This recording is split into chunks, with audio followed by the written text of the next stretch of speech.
할렐루야. 오늘도 새벽을 깨우고 하나님 앞에 서신 사랑하는 모든 성도들에게 하나님이 주시는 평강과 치유하심의 역사가 함께 하시기를 주님의 이름으로 축원합니다. 영국의 유명한 설교가인 찰스 스펄전 목사님에 대한 이야기 중에 이런 예화 하나가 있습니다. 목사님이 어느 날 시골을 방문하게 되었습니다. 어느 한 농가를 방문했는데 농가의 그 마당 한쪽에 바람의 방향을 알려주는 풍향계가 놓여 있었습니다. 그런데 그 풍향계에 바람이 부는 방향에서 방향대로 이리저리 흔들리는 그 화살표 끝에 이런 글이 쓰여져 있었다고 합니다. God is love. 하나님은 사랑이시다. 요한일서 4장 16절 말씀. 그것을 보고 목사님이 농부에게 물었습니다. 이 말은 하나님의 사랑이 바람이 부는 대로 나부낀다는 말입니까? 하나님의 사랑이 왔다 갔다 한다는 말입니까? 그러자 농부가 이렇게 대답했습니다. 아닙니다. 바람이 어느 방향을 가리키든지 하나님은 여전히 사랑이시다 라는 뜻입니다. 어떻습니까? 정말 맞지 않습니까? 우리 하나님의 사랑은 변하는 게 아닙니다.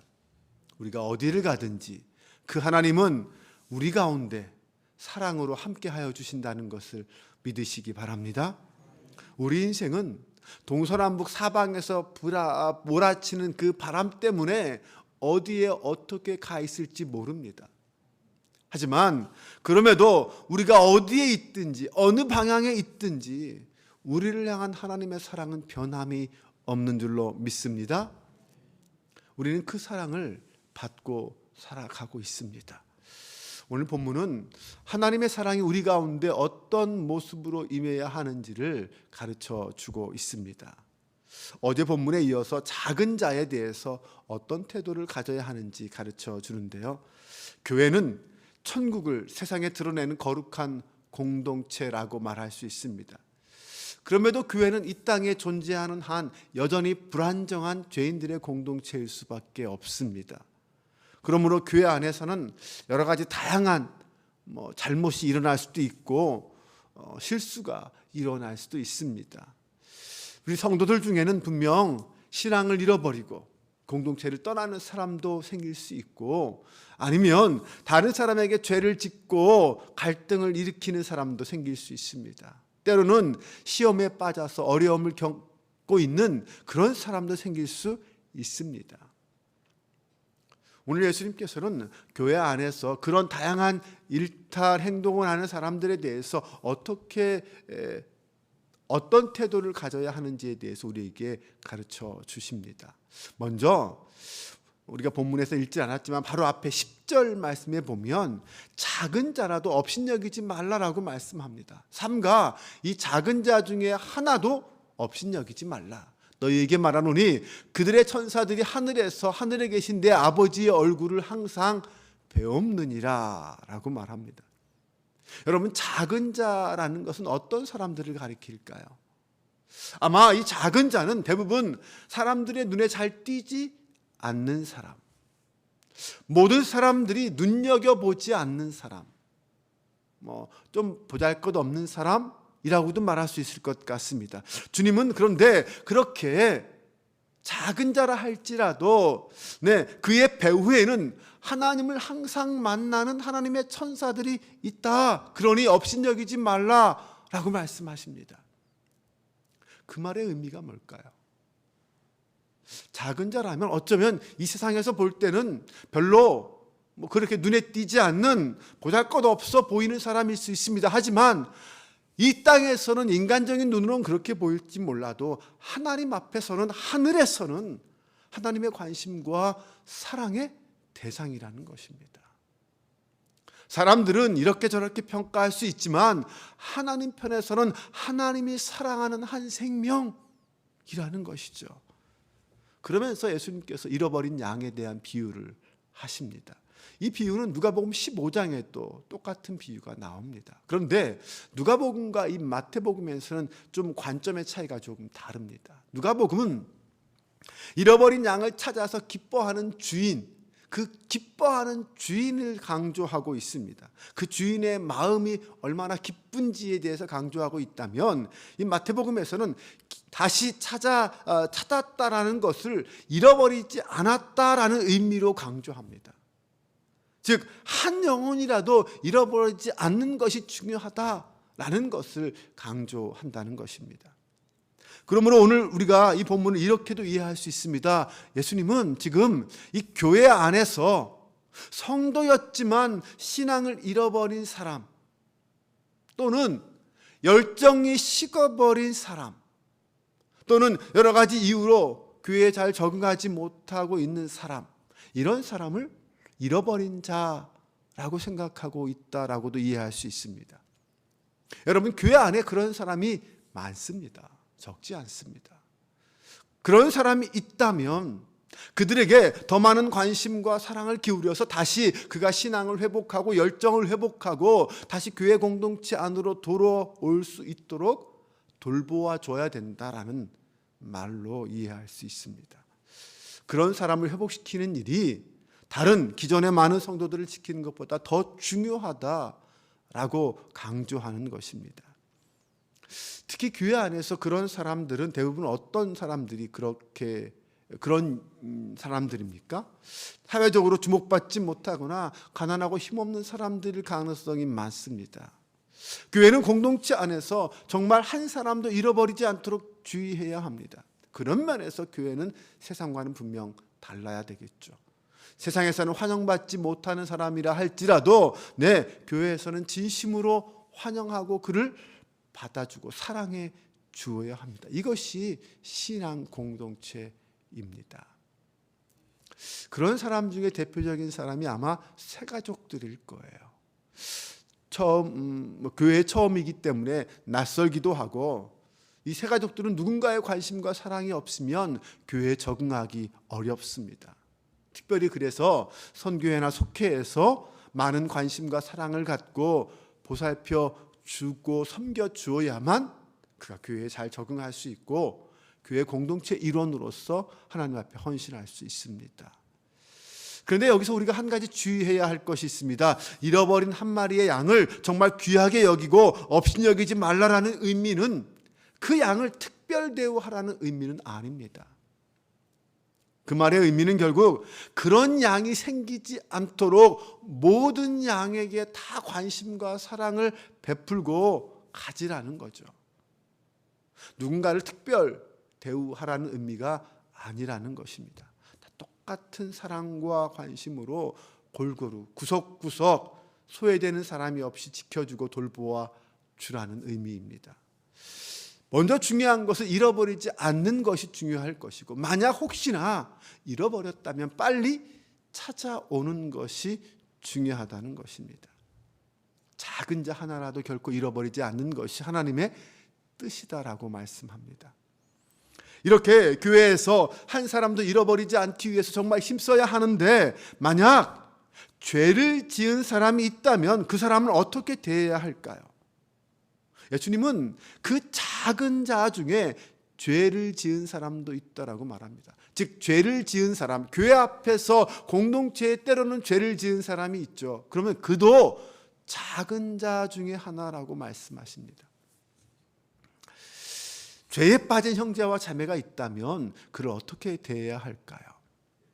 교회 안에서 누군가가 죄를 범했다면 그 사실을 다른 사람들에게 알리기 전에 먼저 그 사실을 알게 된 사람이 혼자 그를 찾아가서 그를 권면하라, 이렇게 말하고 있습니다.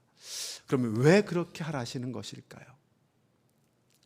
이 비유에서 예수님의 가르침의 뜻은 결국 그 죄를 지은 사람을 죄를 책망하고 그 죄에 대해서 책임을 물어서 그를 공동체에서 쫓아내고 그런 목적이 아닙니다.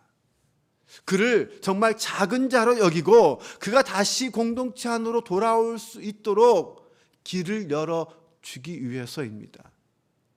권고의 목적은 그가 회개하고 돌아오게 하는 것이지 징계가 목적은 아니라는 것입니다. 그래서 먼저 혼자 가서 권고하라는 것입니다. 그렇게 함으로써 당사자가 불필요한 비난을 당하지 않도록 배려하고 보호하는 것이고, 다른 피해 없이, 다른 피해를 당하지 않고 회개하고 은밀하고 신속하게 돌아오도록 기회를 주기 위해서 먼저 알리지 말고 혼자 가서 권면하라는 의미입니다. 만약 그가 그 권면에 반응하고 그 권고를 듣는다면 우리는 형제를 다시 얻는 그런 기쁨을 누리게 될 것입니다. 그런데 만약 그가 그 권고를 듣지 않으면 점차 그 권면하는 자들의 수를 늘려가면서 권면하라고 말합니다. 한두 사람과 두세 증인을 함께 그를 권면하라고 말하죠. 그러고도 듣지 않는다면 교회 전체에 그 사실을 알리라고 말합니다. 그러면서 교회의 권고는 마지막 최후 통첩이 될 거겠죠. 만약 교회의 말도 듣지 않는다면 이방인과 세리같이 여기라. 그 말은 결국 불신자로 여기라라는 말입니다. 그런데 그게 만약 그때 그렇게 교회가 그를 불신자로 여기고 그 공동체에 거하기 싫다라는 표현을 할 때 그 사람이 나는 상관없다, 교회가 아무리 뭐라고 그래도 나는 상관없다, 나는 예수를 믿으니까 나는 구원받을 수 있어, 나는 구원받았어 라고 말한다면 그것은 뭔가 잘못된 말일 수 있습니다. 그렇게 자신할 수 없다라는 거죠. 왜냐하면 예수님께서 교회를 세우실 때 이렇게 말씀하셨죠. 앞에서 보면 땅에서 매면 하늘에서도 매이고 땅에서 풀면 하늘에서도 풀리리라. 너희에게 그렇게 우리에게 말씀해 주셨습니다. 그 교회의 권세가 우리에게 그런 권세를 하나님이 주셨다라는 것입니다. 그러므로 교회가 그를 정죄하여서 그를 불신자처럼 여긴다면 그는 구원받지 못한 백성일 가능성이 많습니다. 만약 그가 구원받은 백성이라면 그는 주님의 몸된 교회의 권고를 하나님의 말씀으로 여겼을 것입니다. 하지만 그가 그것을 하나님의 말씀으로 여기고 기꺼이 받아들이고 순종하지 않았다는 얘기는 그가 하나님의 사람이 아니라는 뜻이라는 말입니다. 교회는 주님의 가르침을 따라 한 사람도 실족하게 하거나 죄 때문에 넘어지게 만들어서는 안 됩니다. 예수님이 이 비유에서 3번의 과정을 거치고 기회를 주셨다라는 의미는 꼭 그러한 과정을 다 밟아라라는 의미라기보다는 아무리 죄를 지은 사람이라 할지라도 그를 지극히 작은 자로 여기고 그가 다시 회복하고 돌아올 수 있는 기회를 주라. 그리고 최선을 다해서 그렇게 힘쓰라라는 의미로 우리는 받아들여야 합니다. 특히 마지막에 교회의 권면도 듣지 않을 때 이방인과 세리처럼 여기라라는 의미는 그가 스스로 공동체에 거하기를 거부했지만 그를 완전히 포기하라라는 의미라고는 볼 수 없습니다. 왜냐하면 예수님에게 세리와 이방인은 버림의 대상이 아니라 끊임없는 용서와 사랑의 대상이기 때문입니다. 예수님은 세리와 이방인들도 끝까지 포기하지 않으셨습니다. 그런 의미에서 예수님이 그렇게 말씀하셨다라는 것은 그렇게 공동체를 떠났다 할지라도 그 영혼에 대한 사랑과 관심은 계속 갖고 있으라라는 의미로도 볼 수 있습니다.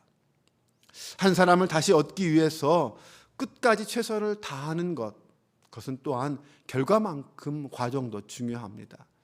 죄를 범한 형제의 회복을 위해서 그렇게 한 사람과 공동체가 정말 목자의 심정을 품고 그들을 섬긴다면 그것을 하나님은 기뻐하십니다. 이것이 바로 땅에서 메고 푸는 모습이고 하나님이 기뻐하시고 하나님께서 그런 우리들의 모습을 보고 같은 마음으로 이루실 것입니다. 교회와 성도는 두세 사람이 예수님의 이름으로 모인 곳에 주님이 함께 한다라는 것을 정말 귀중히 여겨야 합니다. 엄중히 여겨야 합니다. 성도는 스스로 자신들이 그런 권위 가운데 부름받았다라는 것을 귀하게 여겨야 하고, 그리고 그런 교회의 결정은 단순히 그 결정을 받아들여야 하는 사람의 입장에서는 단순히 그것을 사람들의 결정이라고 보기보다 하나님의 결정이라고 받아들이는 태도가 중요합니다. 그것을 거부한다면 회복과 어떤 연합은 불가능할 것입니다. 교회가 끊임없이 회복하고 연합할 수 있는 힘은 바로 그 결정이 단순히 어떤 사람들의 공동체의 결정이라기보다 하나님의 뜻으로 받아들이고 인정하기 때문에 가능한 일입니다. 교회는 어떻게든 포용력을 가지고 지극히 작은 자들, 연약한 자들을 끌어안기 위해 다양한 방법들을 써야 합니다. 죄에 대하여는 단호하게 대처해야 하지만 그럼에도 형제를 잃지 않기 위해서는 나름 최선을 다해야 합니다. 모든 사람을 사랑하되 공동체의 거룩함을 지키는 이 두 가지 균형이 우리에게는 정말 필요하다고 할 수 있습니다. 영혼을 사랑하며 거룩함을 지키기 위해서 힘쓰는 저와 여러분이 될 수 있기를 바랍니다. 오늘도 잃어버린 양을 찾으시는 하나님의 그 마음을 품고 우리 주변에 잃어버린 한 영혼을 찾아 그를 사랑하고 위하여 기도하는 하루가 될 수 있기를 주님의 이름으로 축원합니다. 기도합니다. 하나님, 주님의 사랑은 지극히 작은 자를 향한 마음으로 우리에게 나타났습니다.